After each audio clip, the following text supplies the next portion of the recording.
فؤاد کا ترجمہ عام طور پر لوگ دل سے کرتے، میں نہیں کرتا. یہ اصل میں یہ کمپیوٹر ہے، فائدہ نکالنا کسی چیز سے، انفر کرنا. فائدہ کسے کہتے ہیں؟ گوشت کو جب بھون دیا جاتا ہے، پانی وان نکل گیا، اسے فعید کہتے ہیں، اس کا خلاصہ نکل آتا ہے. تو یہ فائدہ دماغ نکالتا ہے. یہ سماعت اور بصارت ان پٹ کرتی ہے، ڈیٹا فراہم کرتی ہے، ڈیٹا جو ہے وہ اس میں لوڈ کرتی ہے، اور یہ مشین میں کمپیوٹر جو ہے اسے پروسیس کرتا ہے. ان السمع والبصر والفؤاد کل اولئک کان عنہ مسئولا. ہر شخص سے جواب دہی کی لی جائے گی. تم نے ان کو کیوں استعمال نہیں کیا؟ توہمات میں پڑے رہے. توہمات کی تاریکیوں سے نوع انسانی کو نکالنے والا اسلام، قرآن. اور پھر دیکھیے دنیا مانتی ہے کہ اس سے پہلے فلسفے میں، منطق میں صرف استخراجی منطق کا راج چل رہا تھا، ڈیڈکٹیو نالج. ایک بات مان لی اور اس کے منطق کے نتیجے میں بال کی کھال اتارتے جا رہے ہیں، اسی میں ڈوبے ہوئے ہیں، اسی میں ڈوبے ہوئے ہیں. قرآن نے آ کر دنیا کو روشناس کرایا استقرائی منطق سے. دیکھو، مشاہدہ کرو، کھول آنکھ، زمین دیکھ، فلک دیکھ، فضا دیکھ، مشرق سے ابھرتے ہوئے سورج کو ذرا دیکھ. افلا ينظرون الى الابل كيف خلقت والى السماء كيف رفعت والى الجبال كيف نصبت والى الارض كيف سطحت فذكر انما انت مذکر. دیکھو، غور کرو، سوچو، آبزرو کرو، پھر نتائج نکالو، انفر کرو.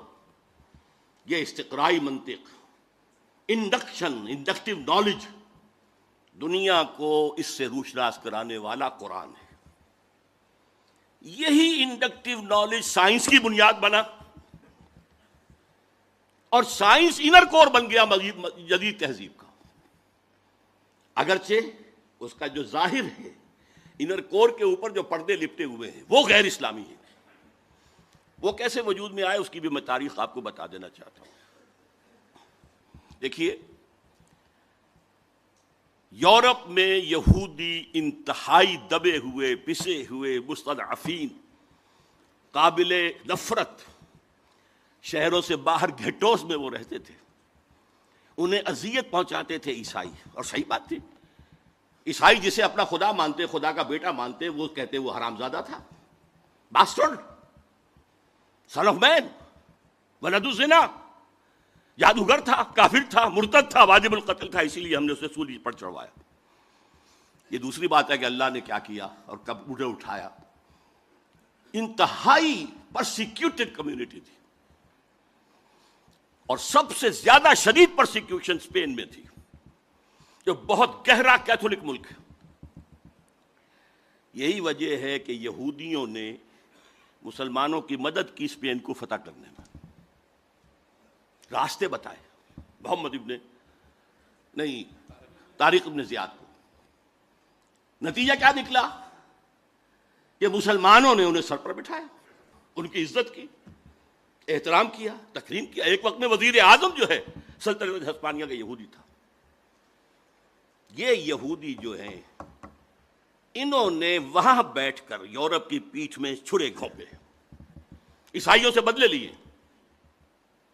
اس لیے کہ جو لڑکے آتے تھے فرانس سے، جرمنی سے، اٹلی سے، یہ تینوں ملک قریب پڑتے ہیں، وہ پڑھنے کے لیے آتے تھے. کارڈووا کی یونیورسٹی، قرطبہ کی، گرناڈا، گرناطا، تولیڈو، تلیتوا، یہاں سے پڑھ کر جاتے تھے. اور یہاں یہودی ان کے اندر کچھ اور زہر کے انجیکشن بھی لگاتے تھے، اسلام کی روشن خیالی پر اور اوپر روشن خیالی. اب یہ روشن خیالی کا لفظ میں انورٹڈ کاماز میں بول رہا ہوں. اسلام کے تصور حریت پر مزید ردا، اسلام کے نظریہ مساوات مرد و زن پر مزید ردا. یہ ردے یہودیوں نے اسپین میں بیٹھ کر، اور آپ کو معلوم ہوگا بن گورین نے کہا ہے the golden era of our diaspora was Muslim Spain. اس نے یہ کہا، یہ ڈائسپورا سن 70 عیسوی سے شروع ہوا تھا. سن 70 عیسوی سے، جبکہ جو ٹائٹس رومی جنرل تھا اس نے گرایا ان کا سیکنڈ ٹیمپل، 1,33,000 یہودی ایک دن میں قتل کیے، اور پھر وہاں سے نکال دیا، بھاگ جاؤ یہاں سے. ڈائسپورا اب وہ دنیا میں منتشر ہو گئے.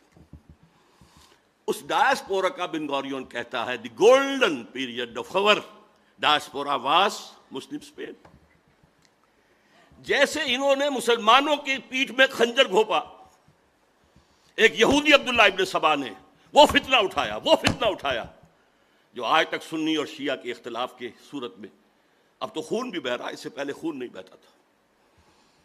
یہ سارا ایک شخص، وہ یہودی فتنہ گر، یہ یہودی فتنہ گر علامہ اقبال کی اصطلاح ہے، اور جسے بنوک کے بارے میں کہا گیا بینک کیا ہے؟ فکر چالاک یہود. یہ دونوں چیزیں جو ہیں مسلمانوں میں تقسیم اور عیسائیوں میں پروٹیسٹنٹ اور کیتھولک کی تقسیم یہودیوں کے پیدا کرنا. آزادی اسلام نے دی. وہ جو اقبال کہتا ہر کو جا بینی جہان رنگ و بو، زاں کے از خاکش بروید آرزو، یا ز نور مصطفیٰ اورا بہاشت، یا ہنوز اندر تلاش مصطفیٰ است. تم دنیا میں کہیں خیر دیکھو گے، خوبی دیکھو گے، بھلائی دیکھو گے، وہ اعلیٰ قدر دیکھو گے، جہاں بھی دیکھو گے یا نور مصطفیٰ سے مانگا گیا ہے، ادھار لیا گیا، مستعار ہے، اور یا ابھی انسان مصطفیٰ کی تلاش میں آگے بڑھ رہا ہے. یہ ڈائلیکٹیکل پروسیس جو ہے ہسٹوریکل، یہ جس رخ پر بڑھ رہا ہے وہ لازماً اس کی منزل اسلام ہے. آزادی انہوں نے اسے آگے بڑھایا، اللہ سے بھی آزادی. یہ نہیں کہ تبعیض بندہ و واقع فساد آدمیت، صرف یہ نہیں، اللہ سے بھی آزاد، مادر پدر آزاد، مساوات مرد و زن، فیملی سسٹم کو تباہ کرنے کے لیے عورت کو بھی مرد بنا دو، لے آؤ معاشی میدان کے اندر، لے آؤ، گھر سے نکالو. حالانکہ خاندانی نظام ایک ایسا نظام ہے کہ اس کا ایک سربراہ ہو سکتا ہے، دو تو برابر کے سربراہ نہیں ہو سکتے. ٹوٹے ہی ٹوٹے، برباد ہو ہی ہو. مینیجنگ ڈائریکٹر ایک بنائیں گے، ڈائریکٹر 100 رکھ لیجیے، لیکن اس کو توڑا.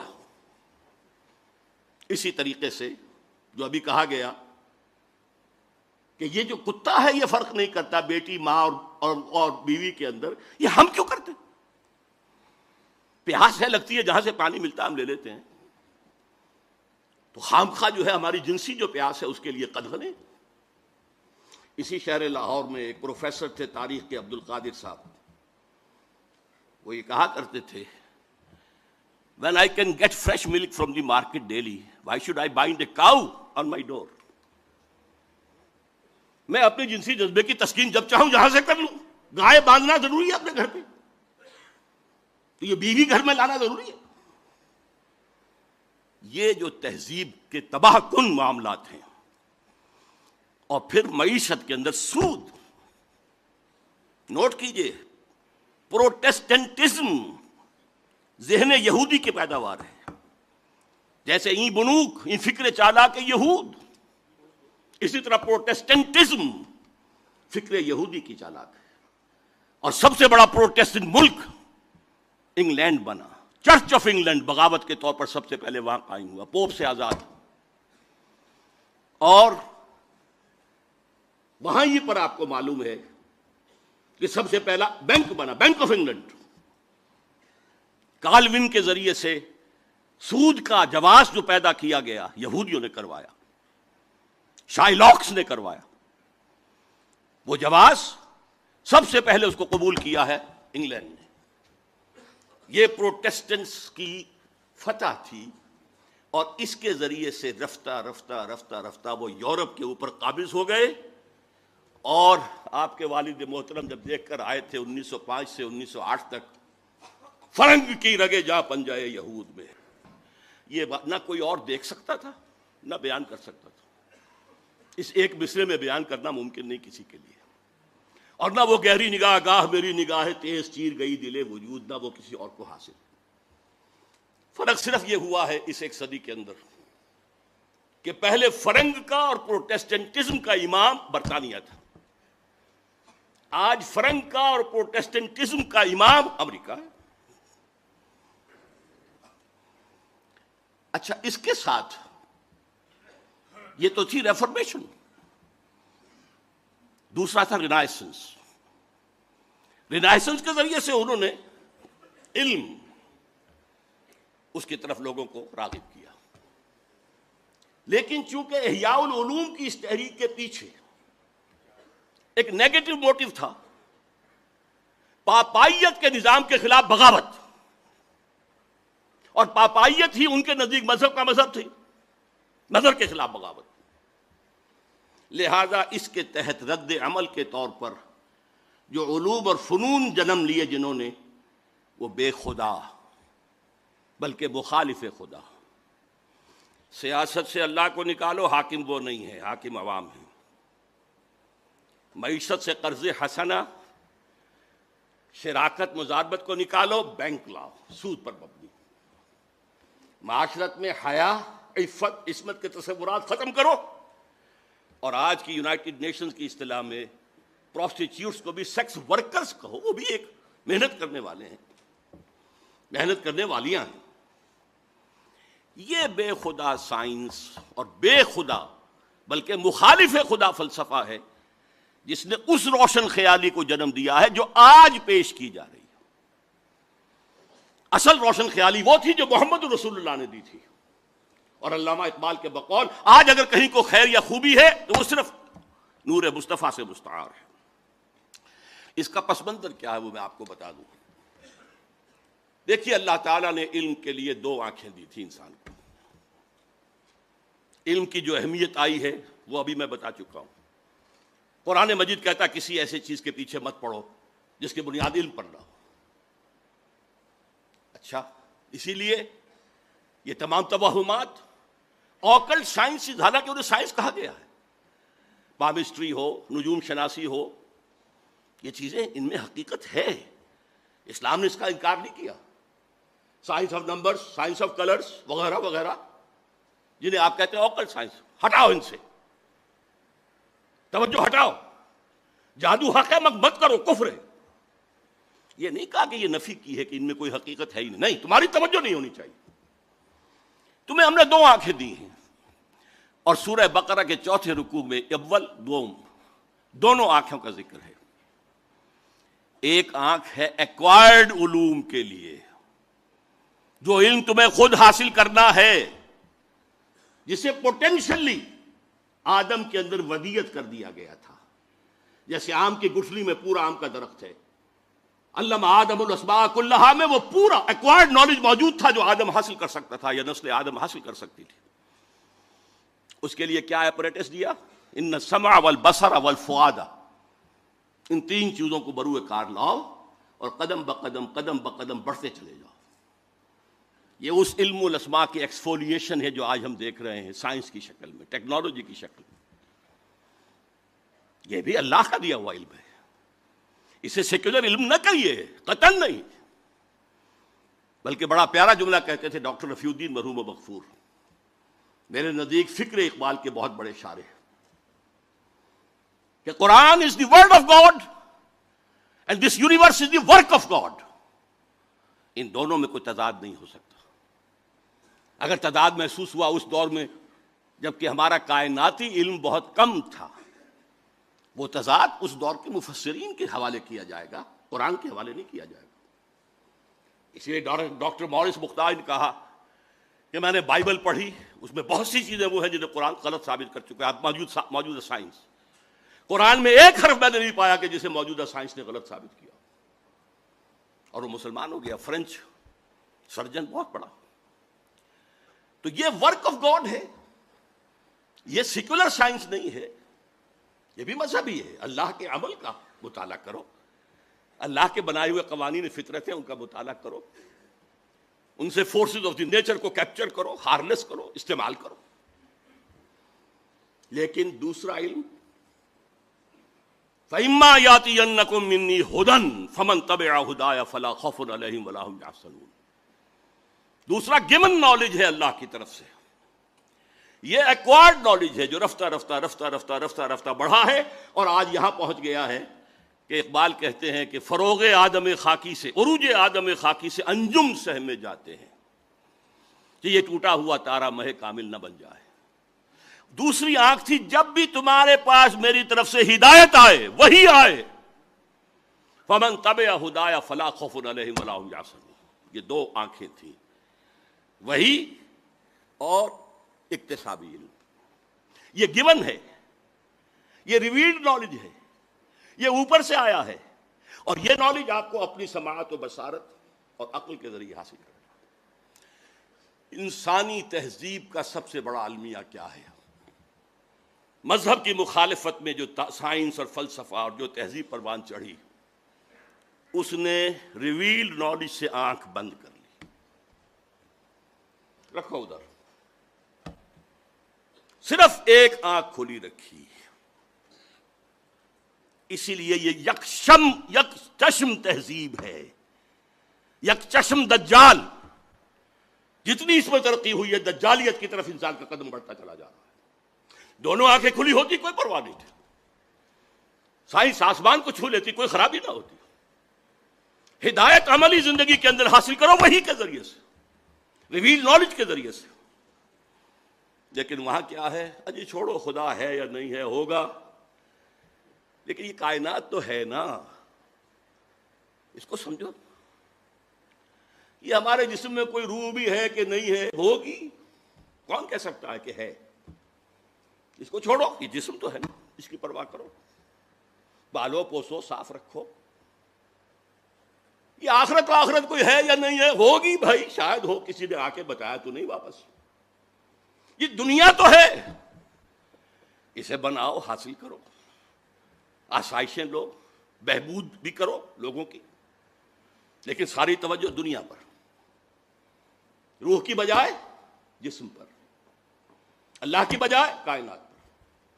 یہ صرف شفٹ آف ایمفیسس ہے جس نے کہ تہذیب، تمدن، فکر، فلسفہ سب کا رخ بدل دیا، یک چشمی بنا دیا۔